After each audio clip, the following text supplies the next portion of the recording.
What's up, guys, and welcome to another episode of the Powerhouse Mentality Podcast. I'm your host. I'm Caitlin Kenneth Smith, and today we're getting into week 5 of your sustainable fat loss journey. And I felt like, with it being week 5, this is a perfect opportunity for us to discuss what everybody thinks at some point during any sort of fat loss journey, and that is, I'm not earning results fast enough. This isn't working fast enough. It's not working. What can I do to change this? All right. Well, first off, I want to remind you something before we get into this podcast.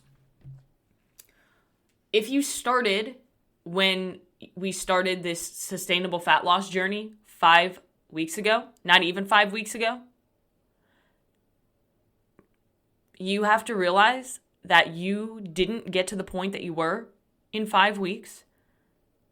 You didn't become overweight in 5 weeks. You didn't get completely unhealthy and out of shape in 5 weeks. So it's not going to happen in 5 weeks. You're not going to earn all of the results that you want and see all of the changes in 5 weeks.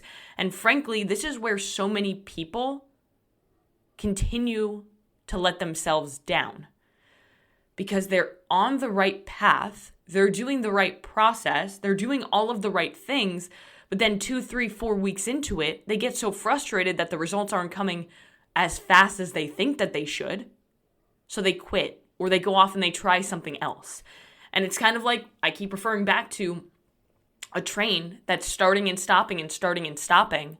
You're never going to be able to create your own momentum to be able to create the results that you want unless you actually stick with it long enough to earn those results. It takes a lot of time. However, if you were to truly just dedicate even just a year to truly going all in on yourself, I bet my ass that you're going to be in a much better place and you're not even going to recognize the person staring back at you in the mirror. So yes, this sustainable fat loss journey series is 8 weeks long. However, don't expect to get to your end goal in 8 weeks. What you should expect in 8 weeks is to start seeing changes, start feeling significantly better, as well as starting to build habits and behaviors that align with the person that you say you want to become. And I think the biggest thing that you'll notice after 8 weeks is the confidence and belief that you start to have in yourself because you've started doing one thing, and that's keeping the commitments that you've made to yourself.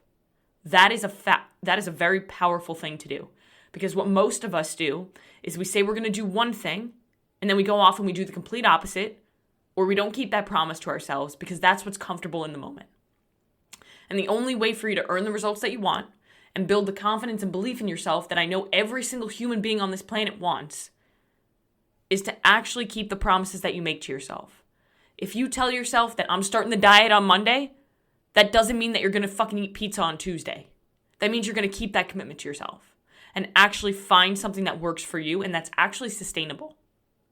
If you tell yourself you're going to get up before work and work out in the morning, and when that alarm goes off and you really don't want to get out of bed, you better get out of bed and keep that promise to yourself. Because when you continue to break promises to yourself, you start to lose trust and you start to lose belief in your ability to do this. It's the same thing as a friend that you might have, because we all know this one person who continues to tell us that, oh yeah, we'll get together on Saturday. And then fucking Friday night, they text you and say, hey, I can't get together. We'll do it next Saturday. And then the next Saturday, they always reschedule at the last minute. Over time, you begin to lose trust and belief in that person. It's the same thing for yourself. So no matter what you do on this journey, just keep the promises and commitments that you make to yourself. And I guarantee you that you're going to go far. Now, today what we're going to talk about is we're going to talk about something that I hear all too often. And that's why this episode is called, I'm Not Seeing Results, What Do I Do? Well, first of all, be patient with the process. But that would be a really, really short podcast episode. So obviously that's not all we're going to talk about. I want to talk about the word plateau. And I feel like so many people have used this word at some point during any sort of a fitness journey or any sort of a journey towards a goal. You know, the dreaded plateau. And I want you guys to kind of reflect right now as you're listening to this. How many of you truly believe that you have hit a plateau during your fitness journey? And I really want you to be honest with yourself when you do this reflection, because as a coach, and I've been coaching and training people for a little over a decade now, I would say 9 times out of 10, if not 9.5 times out of 10, a true plateau is very, very rare. Usually, it's not a plateau. It's not that your body stopped. It's just a lack of consistency. It's a lack of effort, or it's a lack of honesty towards the plan. And that's what actually causes the results to stall. I also want you to remember that just because the scale isn't moving doesn't mean that your results have stalled. And, we can talk about the scale all day long, but you can go back to last week's episode where I did talk about the scale and the importance of measuring your progress in so many other ways. So photos, how your clothes fit, how you physically feel, your energy, your sleep, your mindset, your mood, your digestion, even your strength and performance of the gym. All of those things, in my opinion, are more important than what a piece of plastic that sits on the bathroom floor tells me. But that's my opinion. So whether you've truly hit a plateau or not, I believe that it's important for us to talk about 5 things that are important for you to be aware of so that you can actually evaluate where you are now and see if you need to make some changes or shifts to your current plan or to your effort that you're putting into things. And I want to really dive into these 5 reasons of why your fat loss could potentially stall, whether it's now or in the future, and also what you can do about it. Because we're not just about information on this podcast. You guys already know we're information and application, because knowledge without application is useless. If knowledge just sits in your head, it doesn't fucking matter unless you apply it. So the first thing we're going to talk about, and this one is the most obvious, so I'm sure you can all guess what that is. You're eating like an asshole, or you're eating too much. And in order for you to lose body fat, you have to be in a calorie deficit. And we spoke about this during week 1 of your sustainable fat loss journey. And a general idea for you to kind of gauge what a calorie deficit would look like to start, right? And then you can evaluate kind of how your weight fluctuates with those numbers, is taking your goal body weight and multiplying that by 12. And that's going to give you an idea of what it would look like to be in a calorie deficit. And being in a calorie deficit is the absolute number one thing that must happen. It's the number one thing. It's the foundation of fat loss. If you're eating more than your body is burning, you will not lose body fat. The best way to combat this is to use the equation that I gave you, body weight times 12. Start tracking your nutrition, because if you have no idea where you are and you have no idea how much you're truly eating, then there's no way for you to be 100% certain that you're even on the right track. The amount of conversations that I have on Instagram about people who are like, oh, I don't know what's wrong. I'm eating healthy. I'm watching what I'm eating better.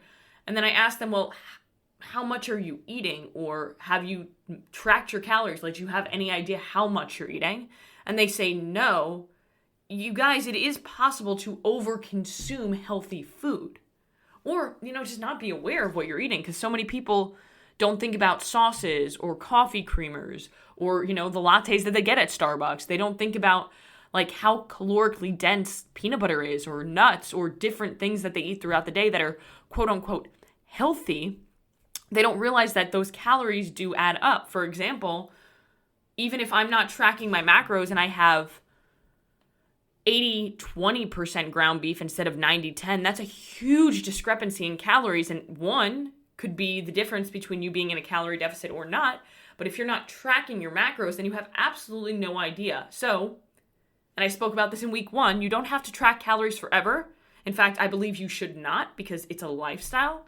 However, everybody should track macros and calories for a period of time to be able to gain the experience and the education and the knowledge of what different portion sizes look like.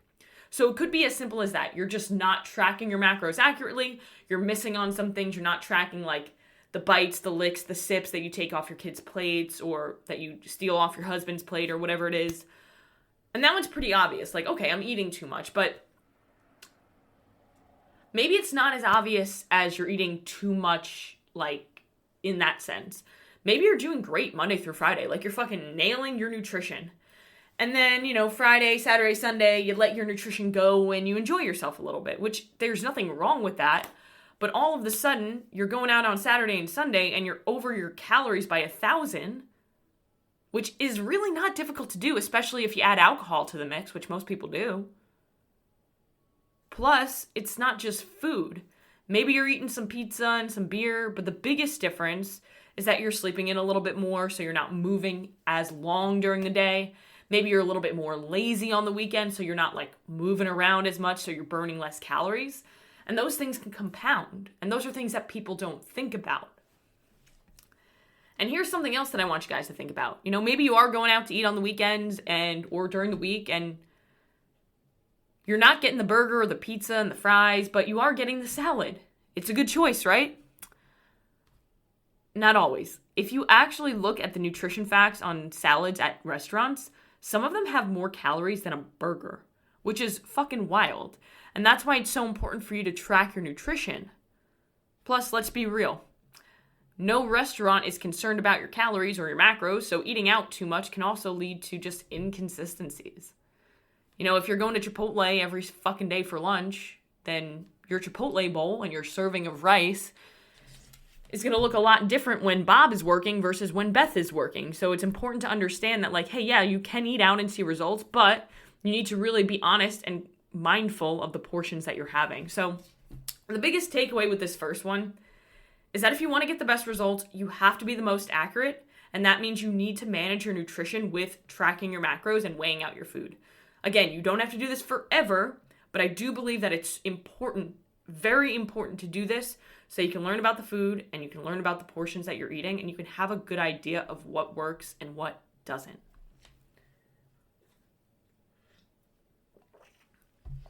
All right, number 2. We're going on the complete opposite now. You're not eating enough. Great, so the complete opposite of what we just spoke about, like I said, and I know that this one doesn't really make sense for a lot of people. I just mentioned that you need to be in a calorie deficit in order for you to lose weight. So how can eating too little possibly cause you to stall with your fat loss?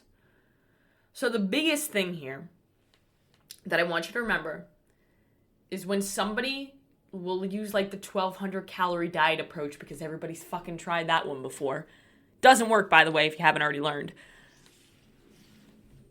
The biggest thing that happens here is that you are eating your 1,200 calories every single day, and then you start, falling into these I can't sustain it things that, little habits and behaviors that you don't necessarily notice. And a lot of people just go into, the binge, restrict, and if you're binging and restricting, it's going to be really difficult for you to be able to create momentum. So your behaviors just reflect, and you're not actually in a calorie deficit. Other times when people are eating, quote, 1,200 calories a day, they are not actually eating 1,200 calories a day. They just don't know how to properly track their macros, or they are making assumptions that they are eating that little. So if you are actually eating 1,200 calories a day and you're doing it consistently, here's a couple things that could actually happen to you. 1, muscle loss. Now, muscle is the only tissue in the body that's actively burning calories. So we've spoken about this before. The more muscle that you have, the more calories that you burn at rest, which means you're going to be in the best state possible to not just burn body fat, but to sustain fat loss. Because if you can literally burn more calories doing fucking nothing, just because you've taken the time, energy, and effort to build muscle, that's a win. Now, when you undereat, your body can actually start to break down muscle over time because muscle is a very expensive tissue. And we're not talking money, we're talking energy. So when your body is not receiving adequate energy from the calories you consume, because calories are just that, energy, it will do everything, and referring to your body will do everything it can to conserve energy, and breaking down muscle is one of those things that it will do. Because again, it takes a lot of energy to maintain muscle, and it's not the most important thing. Your body prioritizes survival over everything. It doesn't give a shit about your six-pack. It cares about keeping you alive. So when you're not giving your body enough energy to carry out basic bodily functions, then it's not going to give a shit about your muscle. It's going to break that down in order to conserve energy. And when you lose muscle, that means you're going to be burning less calories, which then all of a sudden, that 1,400 calorie window that you're eating in, that was once a calorie deficit, because you've lost muscle, now your resting metabolic rate, or the amount of calories you burn at rest, is now 1,200 calories. So now you're in a calorie surplus just because you lost muscle. And now your fat loss is stalling, or you're gaining weight, but nothing has changed. It's because you're losing muscle. This is why it's also so important to strength train and prioritize protein intake. All right? Now, another reason this happens, and this one is less so, is that when stress exceeds your body's ability to adapt, you won't see results, because results come from adaptations. So stress must occur for your body to adapt. So think weight training. That is a stressor on the body. So you have to apply that stress and then give your body recovery through nutrition, through sleep, to build that muscle tissue back up, adapt, and you see results. So think appropriate stress equals adaptations equals results. But you have to recover in order for that to happen. So an example of this would be, in order for you to build muscle, like I said earlier, you must provide stress from weight training to actually have this happen. Now, the problem is when you're under eating, which is a stressor, and there is so much stress on your body from the lack of fuel, plus your life, plus your workouts, plus your lack of sleep, and your body is too stressed, it again is going to do everything in its power to conserve energy for your survival. And body fat is a form of energy, so good luck fucking losing body fat and building muscle when you're excessively stressed. Again, your body prioritizes survival, not your physique. And the final reason why we see this happen, and I kind of spoke about this earlier, is when you're eating very, very low calories, it's just not sustainable. And most people are unable to do this long term, so they tend to go into those restrict and binge cycles, which kick you right out of your calorie deficit. And when someone is also under eating, they are naturally moving less because they don't have as much energy, so they're just more sedentary. And think about this. How much effort are you truly putting into your workouts if you don't actually fuel your body enough? I see this one happen all the time, and the amount of people that I work with who come to me and they start eating more and they actually start losing body fat, it's kind of insane. All right, you have to eat in order to lose weight, but we'll actually dive a little bit more specifically into that reason on another episode, because I think that one specifically deserves an episode of its own. But let's get into number 3. Your workout needs to change. Now, I can talk about this all day long, because I spent 8 years of my career working in gyms. And when you're at the gym 14 hours a day as a personal trainer, as a fitness manager, as a general manager, you see the same people every day. There are always those people who are there every fucking day at the same time. And the amount of people who I would see year over year, month after month, come in at the same time every fucking day very consistently. And I would literally be able to say, okay, they're on the leg press, they're going to go over to the leg extension next. All right, cool, they're going to go over to the chest press next. Like, I'd be able to literally know exactly what they're going to do for their workout because they came in every single day and did the same damn thing every single day. Same reps, same weight, same intensity. Everything was the same. And guess what? Those people also looked the fucking same. They never changed.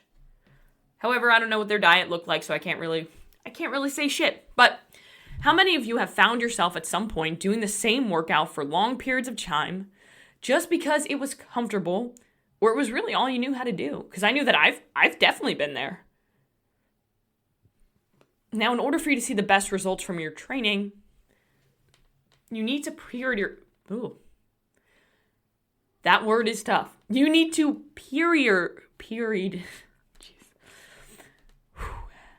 periodize your training, or go into different phases where you change or reduce volume. Now, a proper training program isn't going to change dramatically, but there needs to be some changes. You can't squat 5 sets of 10 at 100 pounds every single time you go to the gym and expect to continue to see results. You can't run 3 miles every single day and expect it to continue to work.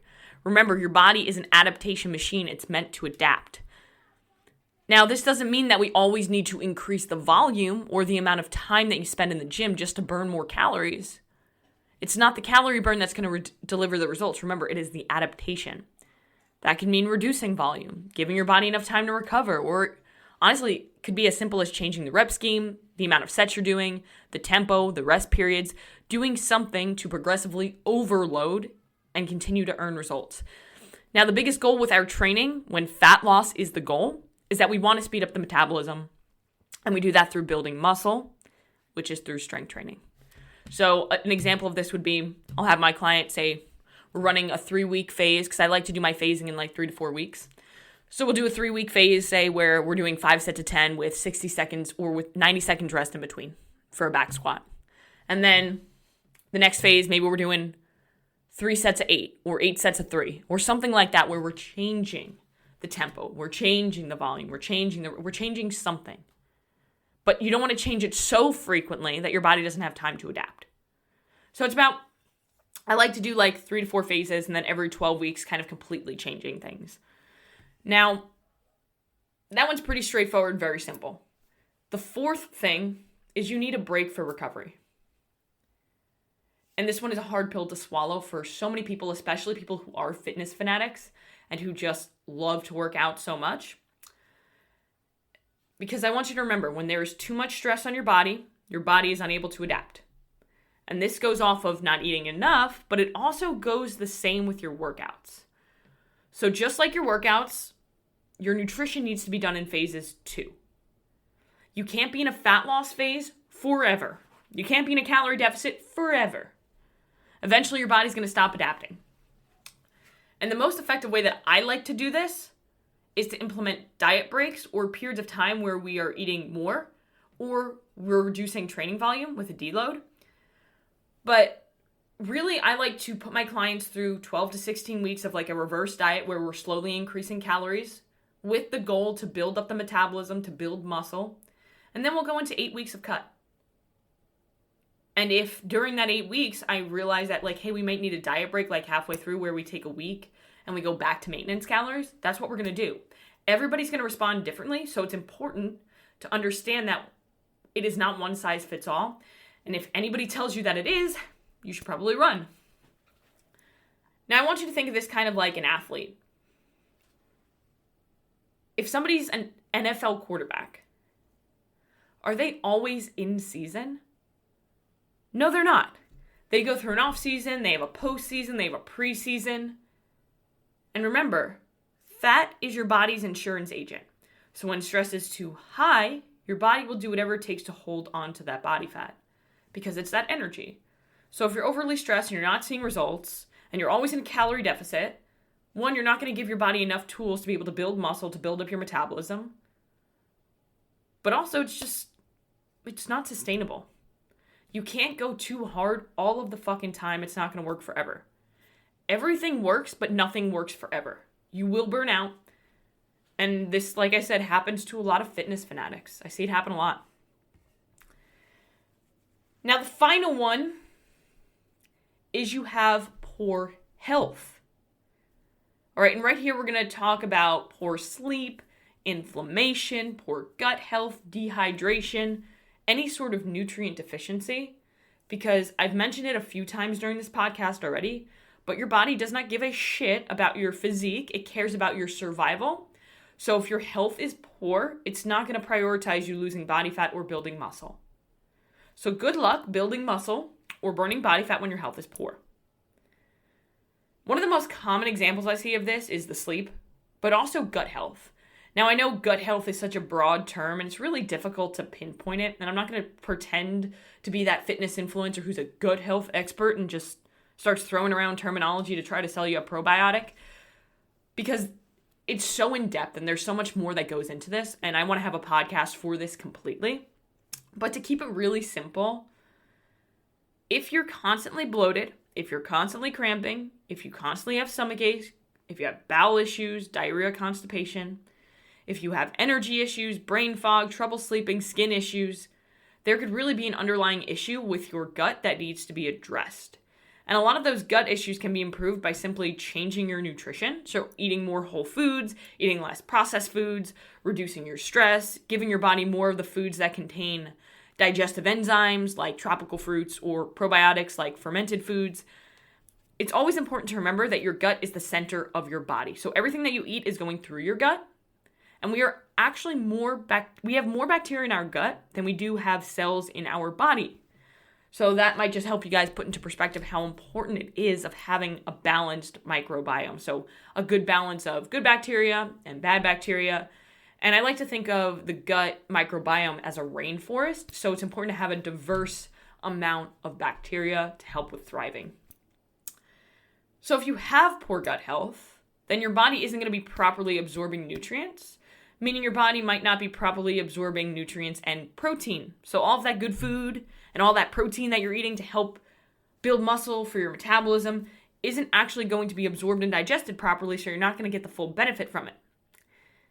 And if you have micronutrient deficiencies, say you're deficient in like vitamin B or vitamin D or vitamin C, whatever, pick it. If your body's not getting enough vitamins and minerals for proper energy production or metabolism, it's really not going to impact your results in a good way. And if you have insomnia and you're not sleeping or prioritizing sleep, you're not going to be properly recovering, which means more stress hormones will be elevated and your body's going to struggle to see results. So, if you have checked off all of the boxes, but things are still not moving, maybe it's time to get some blood work done to see if anything else is going on. Myself and my husband, Stone, personally use Transcend. It's a company that they do blood work. They also do peptide therapy and hormone replacement therapy. This is not a sponsored ad. I don't work with them, but I do use them. So I'll always talk about something that I found benefit from because I know that it can help you guys too. But those were 5 things that could potentially cause your fat loss to stall. Now, the biggest thing that I want you to remember here is that you need to trust the fucking process and not try to speed things along. Remember, it's about losing body fat as sustainably as possible, not losing it as fast as possible. So trust the process. If you guys ever need any help or have any questions, shoot me a DM on Instagram, send me an email. My email is always down below. But other than that, guys, go out and do one thing that's going to take you one step closer to where you want to be.